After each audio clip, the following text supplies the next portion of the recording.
comisión se integra en el grupo de comparecencias solicitadas por el Gobierno para dar cuenta de la acción del mismo a través de los distintos departamentos ministeriales en respuesta a la situación creada por la entrada irregular en Ceuta de decenas de miles de personas.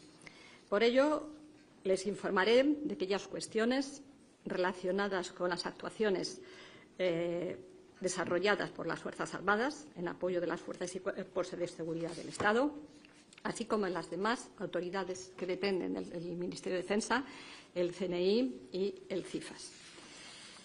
Permítame que para mí es esencial, antes de empezar mi comparecencia, hacer dos consideraciones que son las más importantes y las más esenciales. En primer lugar, quiero comenzar recordando a las personas que han perdido la vida en el contexto de estos acontecimientos y trasladar mi solidaridad a sus familias. Estamos ante una situación que, además de sus evidentes implicaciones en materia de seguridad, tiene una dimensión humana que no podemos ni debemos olvidar. Casi 100 personas muertas entre España, en la frontera, en el mar. No sabemos exactamente el número de las personas fallecidas, pero no nos puede dejar eso insensibles. Nuestra obligación es garantizar la seguridad y cumplimiento de la legalidad dentro del marco constitucional y del respeto al cumplimiento de los compromisos asumidos internacionalmente por España en materia de derechos humanos, especialmente el respeto a la vida y a la dignidad de las personas. Los hechos ocurridos ponen de manifiesto, una vez más, la necesidad de avanzar hacia una política migratoria integral y coordinada en el ámbito de la Unión Europea que combine una gestión eficaz y firme de las fronteras con la protección de los derechos fundamentales y la salvaguarda de la vida de las personas migrantes. Todo nuestro dolor y nuestra solidaridad. Esa solidaridad es total y absoluta con la angustia de los ciudadanos de Ceuta. Ellos saben que tienen toda mi empatía. He conocido de primera mano su sensación de angustia, de abandono, de inseguridad. Quiero pedir disculpas a todos aquellos que puedan haberse sentido o que incluso hoy sigan sintiéndose abandonados o no suficientemente acompañados. Quiero dirigirme a todos aquellos como Germán, que perdió un hijo legionario, como Pepi, como África, como tantos otros que se dirigieron a mí en mi visita a Ceuta. Estamos con ellos y sufrimos con ellos. Su angustia es también nuestra angustia, porque somos, ante todo, seres humanos. Quiero decirles, como les he dicho a ellos, que no están abandonados, no lo van a estar. Además del diseño de nuevas barreras físicas y balizas de la señalización en el espigón del Tarajal para reforzar su contención perimetral, estamos trabajando con la Comisión Europea para incrementar la participación de la Unión Europea en defensa de la ciudad autónoma y su frontera a través de Frontex, del Reglamento de Crisis del PEMA y otros mecanismos comunitarios. Distintas medidas que se han ido tomando o que se irán tomando, entre otras la ampliación extraordinaria del Plan Integral de Desarrollo Socioeconómico. Pero sobre todo, sentimos su angustia, su dolor y que no se sientan abandonados. Porque hay algo que para mí es esencial y lo voy a repetir las veces que sean necesarios. Que nadie siembre la menor duda. Ceuta y Melilla son España. Me han oído decir que no es que sean españolas, son españolísimas. Ceuta y Melilla representan la mejor España, ejemplo de respeto, máxima tolerancia y convivencia entre religiones, como sé perfectamente. Y no vamos a consentir que estos valores de convivencia y tolerancia se pongan en peligro o discusión desde ninguna perspectiva. Cualquier agresión o intento de agresión a Ceuta o Melilla lo son a España entera, porque nuestra soberanía e integridad territorial son intocables. Insistiré, por tanto, las veces que sean necesarias. Ceuta y Melilla son España. Que nadie lo olvide ni lo ponga en duda. Su soberanía, su integridad territorial y la seguridad de sus ciudadanos constituyen una responsabilidad del Estado en su conjunto, que va a responder a cualquier vulneración de las mismas con firmeza, desde la legalidad, pero con firmeza. En las referidas visitas que he realizado a Ceuta y Melilla como ministra de Defensa, que han sido en múltiples ocasiones, he tenido la oportunidad de trasladarlas y ver que ambas ciudades autónomas se sienten profundamente vinculadas a nuestras Fuerzas Armadas, como nuestros ejércitos se sienten parte esencial de Ceuta y Melilla, llevando su nombre y, por tanto, la bandera española en las innumerables misiones internacionales de paz en las que despliegan en el mundo. Consiguientemente, lo repito, lo reitero para que no haya la menor duda. Ceuta y Melilla son españolas y son intocables. Hechas estas declaraciones, que para mí son básicas, esenciales y que no son producto de una circunstancia, sino del convencimiento pleno de mi propia trayectoria durante 8 años como ministra de Defensa, voy a hacer también otras precisiones complementarias. Lo reitero ahora, como hago en todos los ámbitos en los que intervengo como ministra de Defensa, nuestro orgullo por los miles de servidores públicos que contribuyen a nuestra seguridad y a la defensa nacional, haciendo de España un aliado serio y responsable en todos los organismos internacionales de los que formamos parte. Quiero, por ello, nuevamente reconocer y agradecer a todos los que, con los días anteriores, durante los días 30 y 31 de julio y con posterioridad, están realizando su trabajo con entrega, profesionalidad, prudencia y máxima voluntad de servicio. Obviamente, quiero agradecer su dedicación a los miembros de las Fuerzas de Seguridad del Estado, a la Policía y a la Guardia Civil y a todas sus unidades, que realizan un trabajo elogioso y admirable. Pero, obviamente, como ministra de Defensa, quiero reconocer públicamente, una vez más, el gran trabajo de nuestras Fuerzas Armadas, así como de los hombres y mujeres del CNI y del CIFAS, que con la profesionalidad y el deber de secreto que a estos últimos les caracteriza por ley, tienen impuesto y realizan un gran trabajo. Lo he dicho antes y lo repito, la gran vinculación de nuestras Fuerzas Armadas con Ceuta y Melilla, porque esa vinculación de nuestros ejércitos con Ceuta y Melilla son una de las expresiones máximas de la españolidad de esas ciudades autónomas. Por eso, mi reconocimiento, mi agradecimiento y el orgullo a la labor que realizan los hombres y mujeres de nuestras Fuerzas Armadas. Saben perfectamente que la Constitución española, en su artículo 8, atribuye a las Fuerzas Armadas la misión de garantizar la soberanía e independencia de España, defender su integridad territorial y el ordenamiento constitucional, precepto que ha sido desarrollado por la Ley Orgánica de 17 de noviembre de 2005 de la Defensa Nacional, donde se recogen las competencias de nuestras Fuerzas Armadas.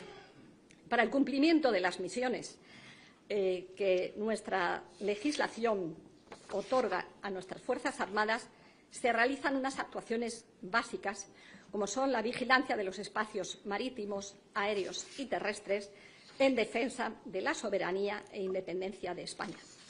Igualmente, realizan, además de las labores que todos conocemos de rescate en lugares complicados y en emergencias, un apoyo a las fuerzas y cuerpos de seguridad del Estado en su lucha contra el terrorismo y en el apoyo a los organismos internacionales. En nuestro marco normativo, lo saben ustedes bien, las Fuerzas Armadas no sustituyen a las fuerzas y cuerpos de seguridad del Estado, que son a los que la Ley Orgánica 2/86 de 13 de marzo de Fuerzas y Cuerpos de Seguridad atribuye el control de acceso y salida por fronteras de personas y mercancías, así como la aplicación de la normativa de extranjería.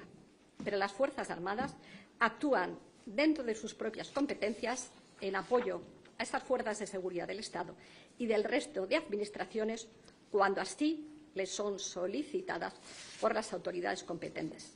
Es precisamente por eso que el día 30 de julio, por la tarde, cuando se requirió por la delegación del Gobierno de Ceuta la colaboración de las Fuerzas Armadas con las Fuerzas de Seguridad del Estado, el jefe del Estado Mayor de la Defensa emite directrices estratégicas de apoyo al Ministerio del Interior a través de las capacidades disponibles para las operaciones de presencia, vigilancia y disuasión, instando a los mandos operativos de los ejércitos y la Armada a atender la solicitud de los medios que fueran necesarios a través de la cadena orgánica, como funcionan siempre nuestras Fuerzas Armadas.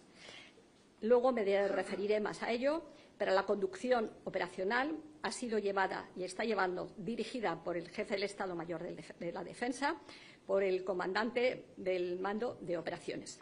En el momento actual, 3.060 efectivos de los ejércitos han sido desplegados en Canarias, de los cuales 2.042 pertenecen al Ejército de Tierra.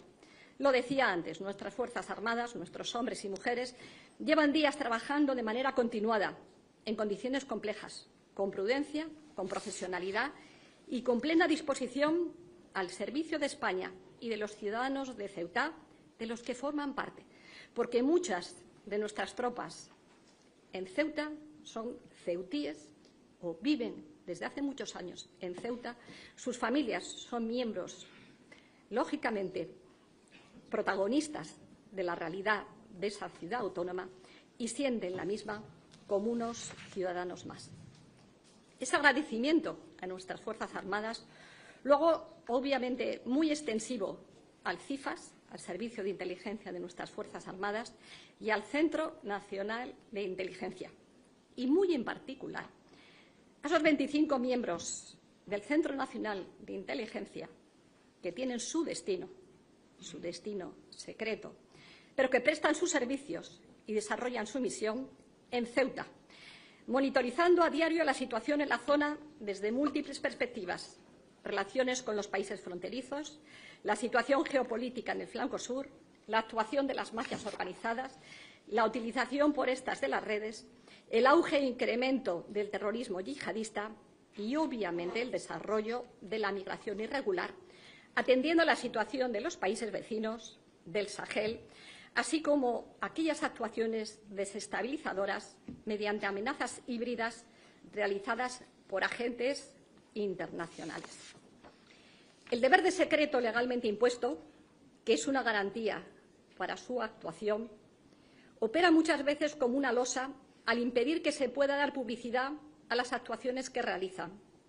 Pero ello no puede ser un obstáculo para decir claramente que operativamente en Ceuta nuestras Fuerzas Armadas, los servicios de inteligencia y, obviamente, el CNI realizaron la labor que competencialmente les era y es exigible y que compartieron y analizaron con las Fuerzas de Seguridad del Estado y con el personal de la delegación del Gobierno.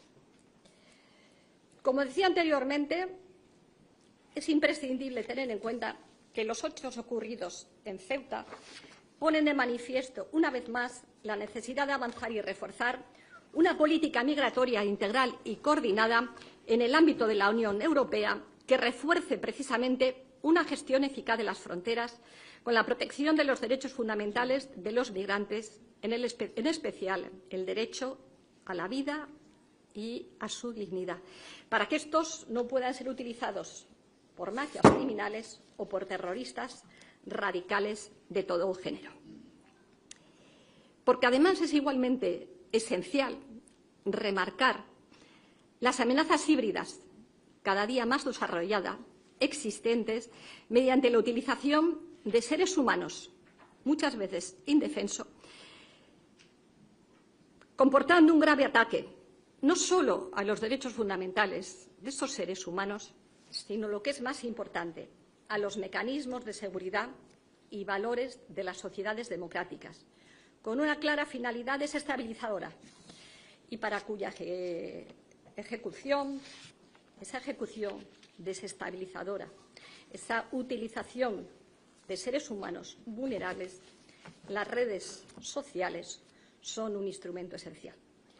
Como la propia Unión Europea ha reconocido en sus informes, las redes sociales se han convertido en un potente instrumento para la rápida movilización de los migrantes mediante el uso de mensajes encriptados que permiten compartir en tiempo real la situación e información en el cruce de fronteras y que son claramente utilizadas y manipuladas por agentes desestabilizadores.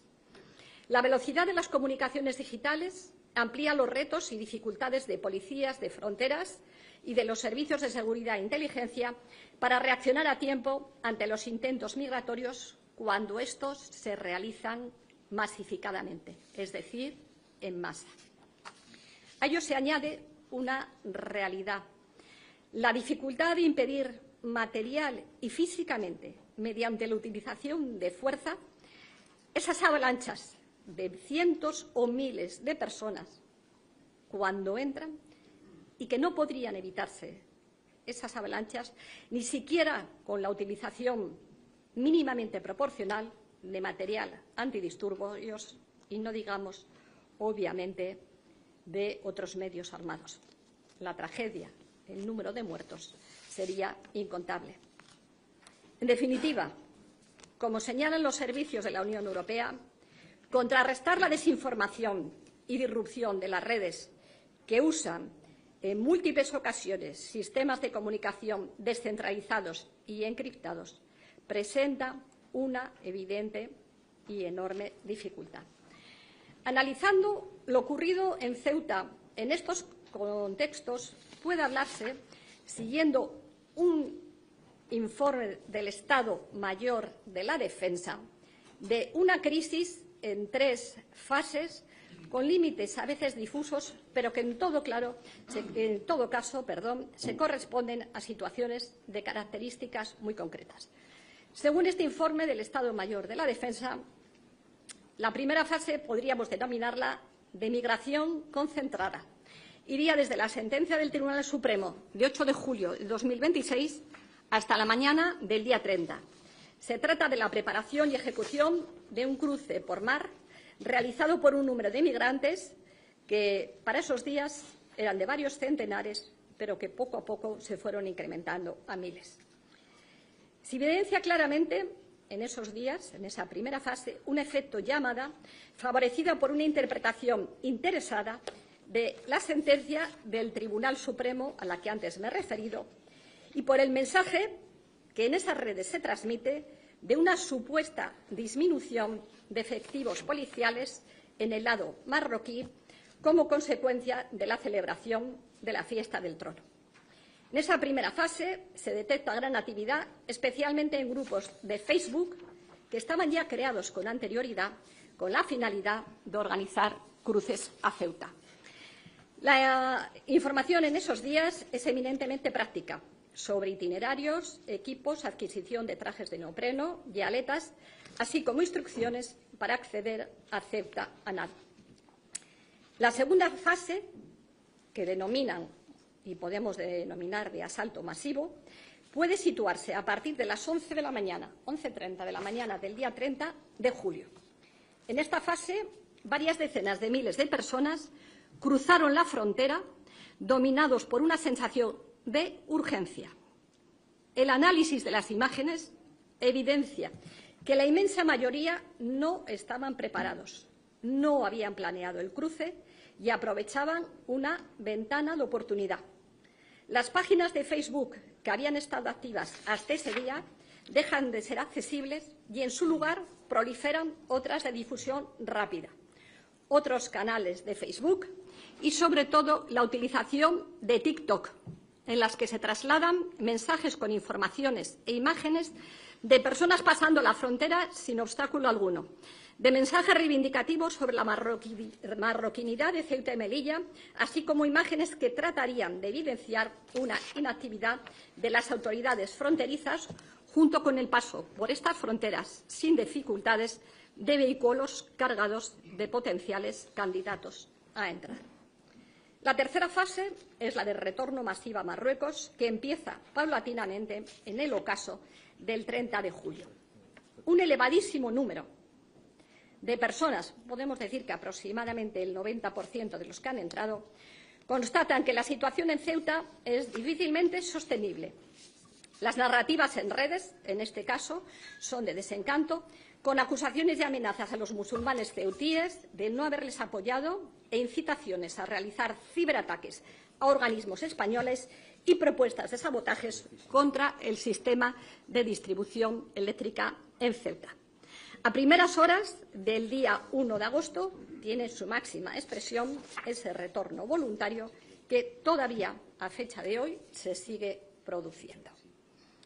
Del examen, como digo, de las redes e imágenes tomadas, puede inicialmente concluirse que la realización material del asalto masivo el día 30, según los expertos, se fundó en una autogestión de individuos atraídos espontáneamente al perímetro fronterizo por cuestiones de oportunidad y por el transmitido mensaje en redes de supuesta falta de obstáculos en el cruce de fronteras.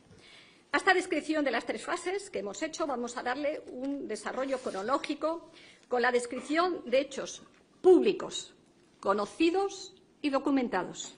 En ningún caso, obviamente, aquellos protegidos por el deber de secreto. Me remito a las actuaciones documentadas que competen al Ministerio de Defensa, pero que, por otra parte, son públicas y notorias y que sitúan el contexto claramente de la situación. Como hemos dicho, se publica una sentencia del Tribunal Supremo 2965 del 2026. Como siempre, el máximo respeto a las decisiones judiciales. Las decisiones judiciales, porque el Poder Judicial es Estado, son leídas e interpretadas y, en ocasiones, distorsionadas, manipuladas o hechas una interpretación de las mismas que no se corresponde lo que ellas dicen. Del tenor de esa sentencia, quienes están movilizando a través de las redes vienen a decir que en ningún caso, cuando se entra a nado, habrá retorno, lo cual es incorrecto, no se corresponde con la realidad y no es lo que dice la sentencia, pero de esta manera se engaña a los aspirantes a entrar. Esa sentencia hace que, de una manera interesada y a partir del 9 de julio, se muevan de una manera evidente las redes. Y así, los nadadores que lograban llegar a Ceuta, o que en su caso eran recogidos por embarcaciones de salvamento, difunden sus logros, entre comillas, por redes sociales, amplificando la propagación de la información, generando un aumento de volumen de los mensajes difundidos, alcanzando un nivel de viralidad en las redes sociales. Inequívocamente se constata esa interpretación y ese desarrollo y ese efecto llamada durante el periodo transcurrido entre el 12 y el 26 de julio, donde efectivamente se produce un importante incremento de entradas a Ceuta a nado.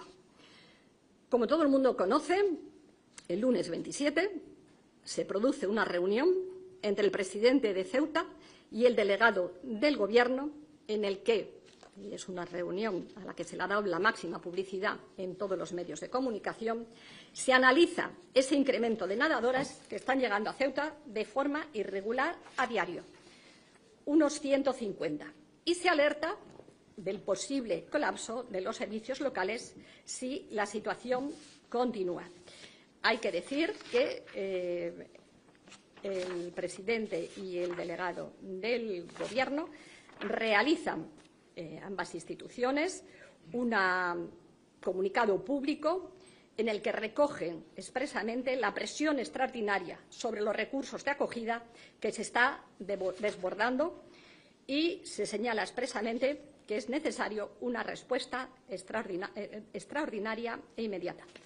Me remito a los titulares que todos ustedes tienen de los medios de comunicación, en los que se habla de situación de emergencia en Ceuta por una extraordinaria llegada de inmigrantes en pocos días.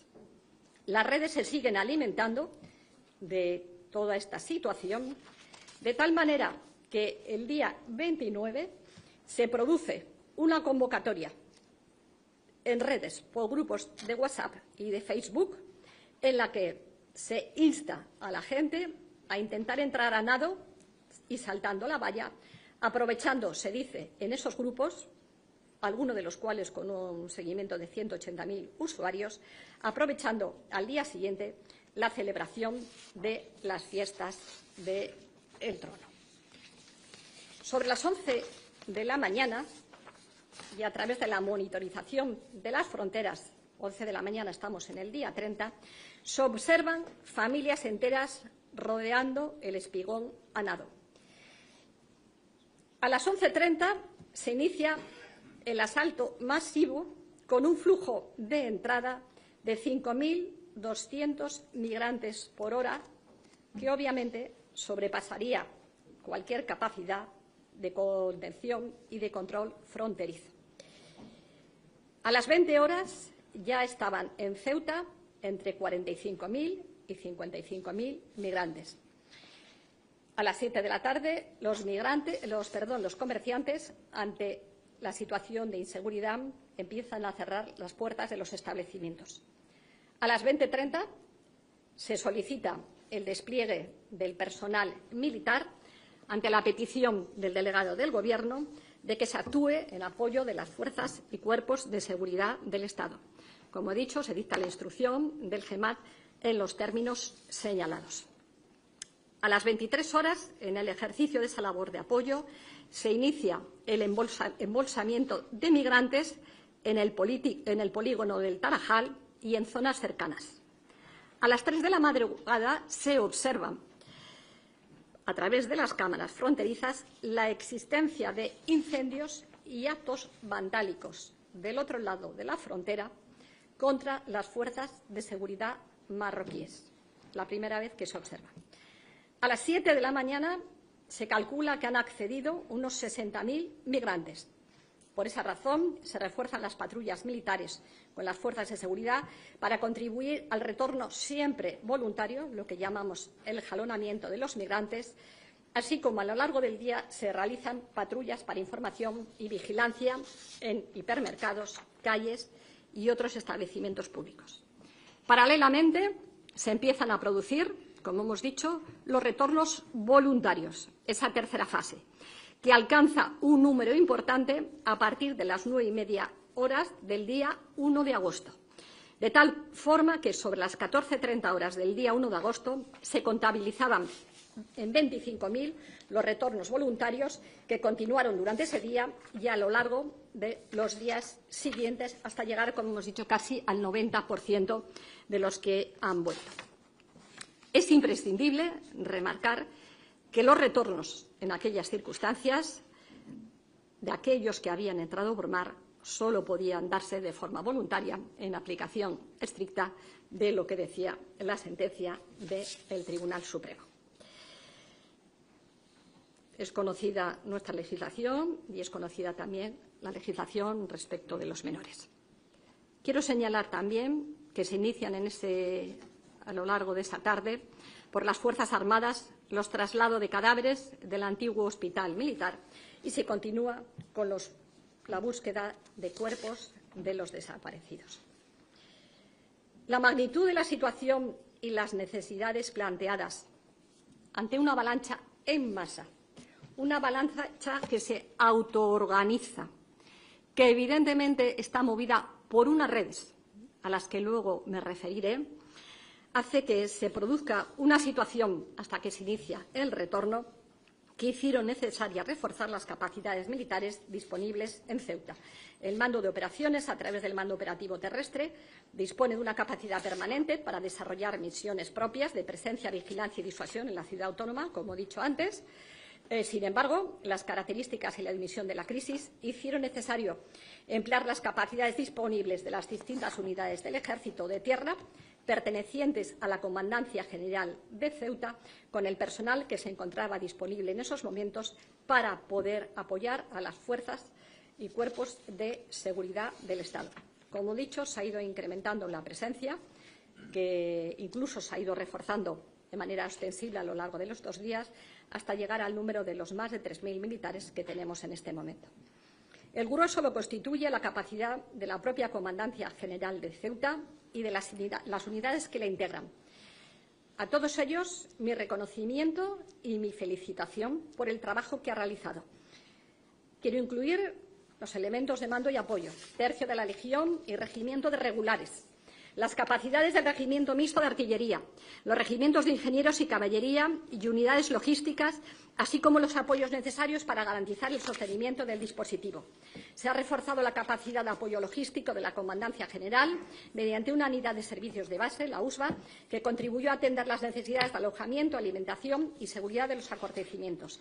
También se ha ampliado el número de efectivos por parte del mando terrestre con unidades basadas en los archipiélagos canarios y balear que ya se han desplegado. Detallando un poco más las actuaciones realizadas por las Fuerzas Armadas, por lo que se refiere al ámbito terrestre, los cometidos desarrollados han sido diversos.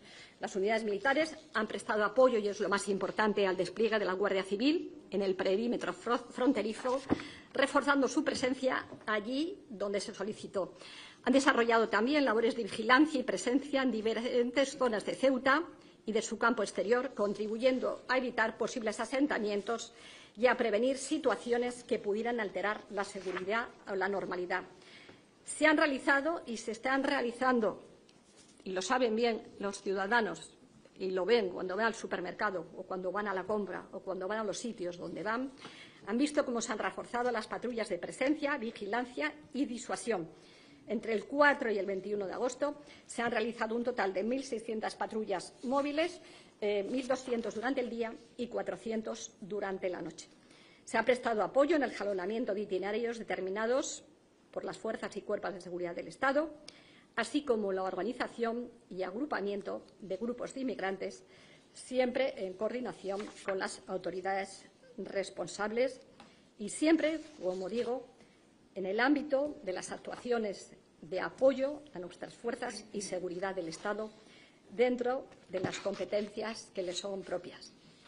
Por otro lado, la respuesta de las Fuerzas Armadas ha tenido también una importante dimensión marítima, ya que la situación requería reforzar la vigilancia de los espacios marítimos próximos a Ceuta y contribuir a la identificación de posibles puntos de entrada y la colocación de barreras de boyas, como se hizo y se hizo, además de por otros organismos, por la Armada Española, en las inmediaciones del paso fronterizo del Tarajal. Para ello, se han empleado capacidades dependientes del mando operativo marítimo, principalmente mediante medios navales puestos a disposición. Entre estos medios se encuentran las fragatas Navarra y Santa María, que han desarrollado operaciones de presencia, vigilancia y disuasión en las proximidades de Ceuta y han contribuido a la seguridad de los espacios marítimos de soberanía e interés nacional. También han participado otros medios como los patrulleros Vigía, Furor, el Isla Pinta y Medas, con cometidos de vigilancia marítima y presencia naval.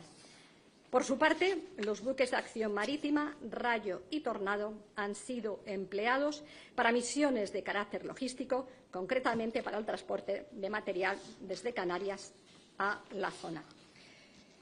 No me puedo olvidar de la importante labor que las Fuerzas Armadas están realizando para proporcionar capacidades logísticas y de transportes puestas a disposición de las administraciones.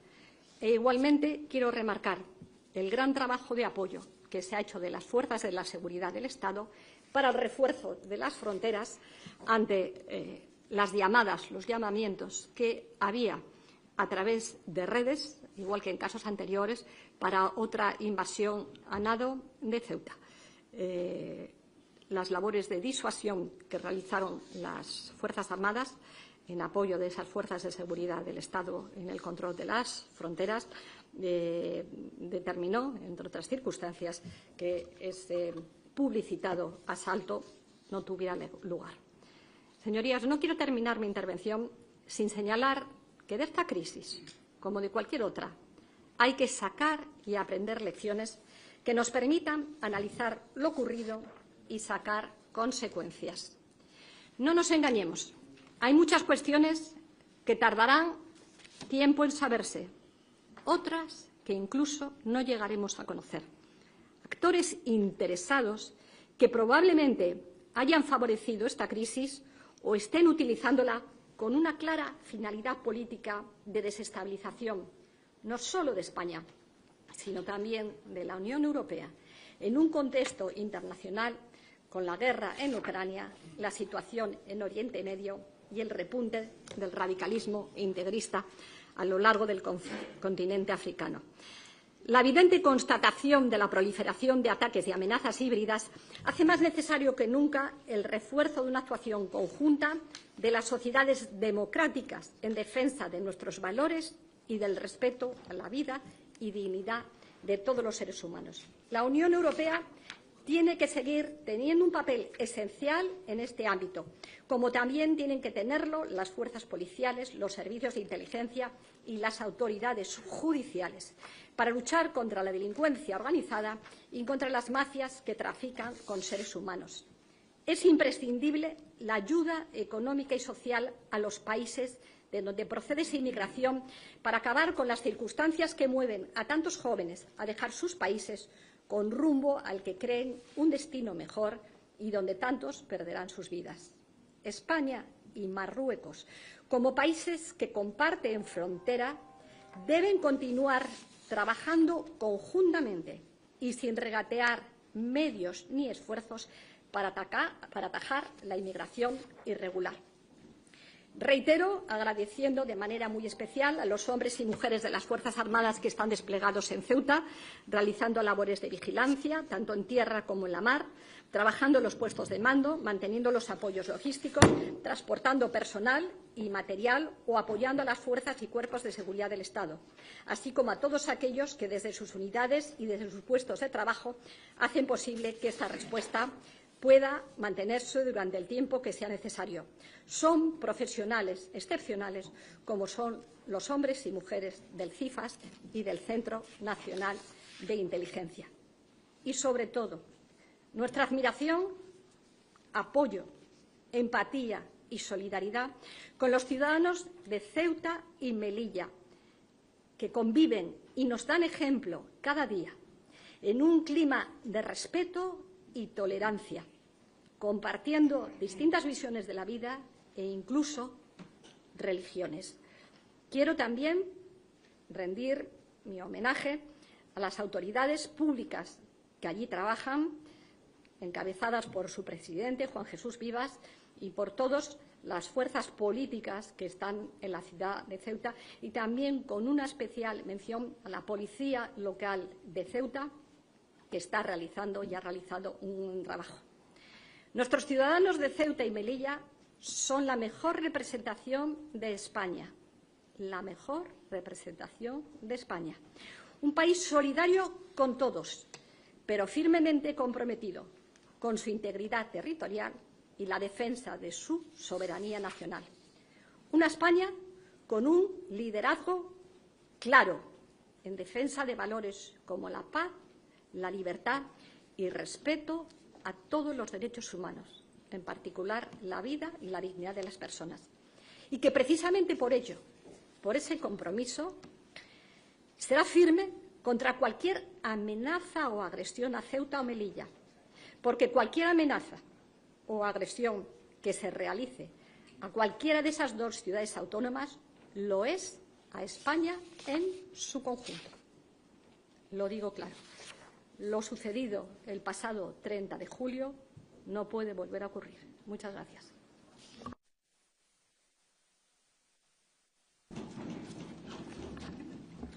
Muchas gracias a la ministra de Defensa por su primera intervención y, a continuación, hacen el uso de la palabra los portavoces de los diferentes grupos parlamentarios.